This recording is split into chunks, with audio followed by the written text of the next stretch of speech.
Hey guys, it's Gabby. Welcome back to my channel. So today I have the do's and don'ts of painting your nails, and this is actually going to be a series on my channel. So each week I'm going to have a do's and don'ts of something related to nail polish, so get excited. Yeah. Okay, so first off, you want to make sure there is no polish on your nails. I know this is an obvious one, but I've seen other people paint over other colors, so don't be that person. So I always start by caring for my cuticles, and this is like nail rule number one.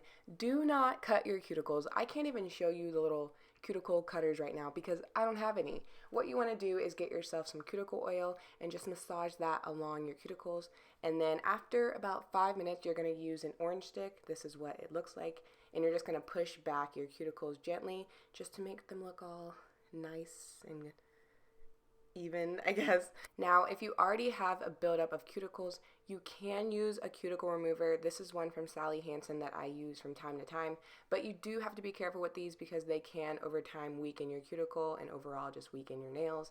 So again, if you can, just stick with the cuticle oil and a little orange stick and you'll be good. Next, I move on to filing my nails, and I actually use a high grit nail file, and basically what that means is it's like a really rough file because my nails are really hard, so they're kind of difficult to get down.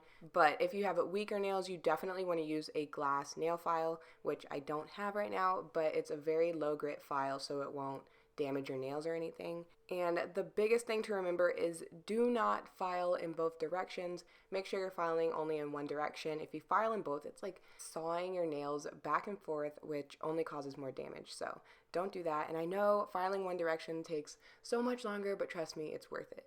And as for my nail shape, it's actually pretty easy to maintain. All I do is file going straight across the top, and then I also file going straight up along the sides just to get that square shape, and that's really it.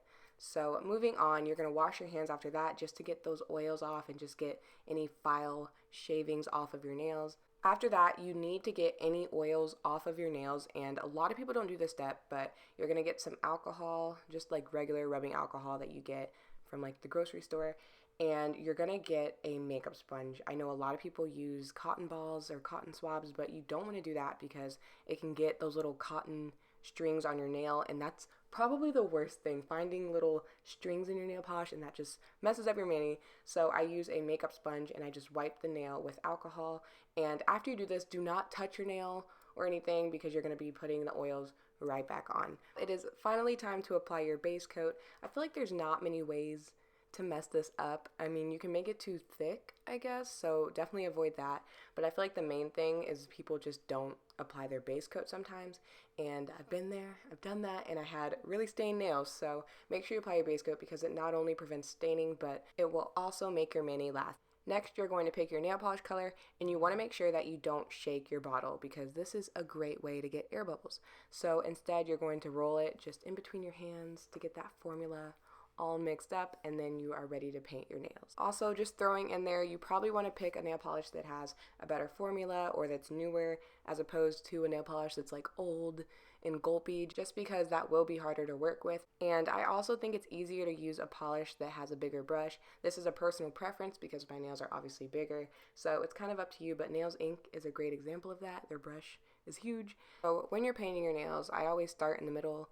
I feel like it would be kind of weird to start from the sides, but you know, if you want to, go ahead. But either way, just make sure that you're applying a thin coat. If the coat is like thick, you'll probably get air bubbles, so just make sure it's a thin coat. And also make sure you're not too focused on getting it really close to the cuticle line because that'll honestly make it easier to mess up because you could easily flood your cuticles and get nail polish everywhere. And also don't worry if it's not perfectly done around your cuticle line because you can go back and fix that later. And then you're going to finish that first coat by capping the tip, which is basically just taking your nail polish brush and running it across the edge of your nail. And then when you go to apply that second coat, you want to make sure that that first coat is completely dry because like I said before, you can get air bubbles if it isn't.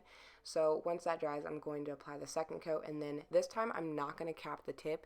You don't want to cap the tip with every single coat you do because at least for me, it can cause a buildup and it'll be awkwardly thick, which makes it chip easier. So I recommend just capping it with your first coat of nail polish and also your top coat.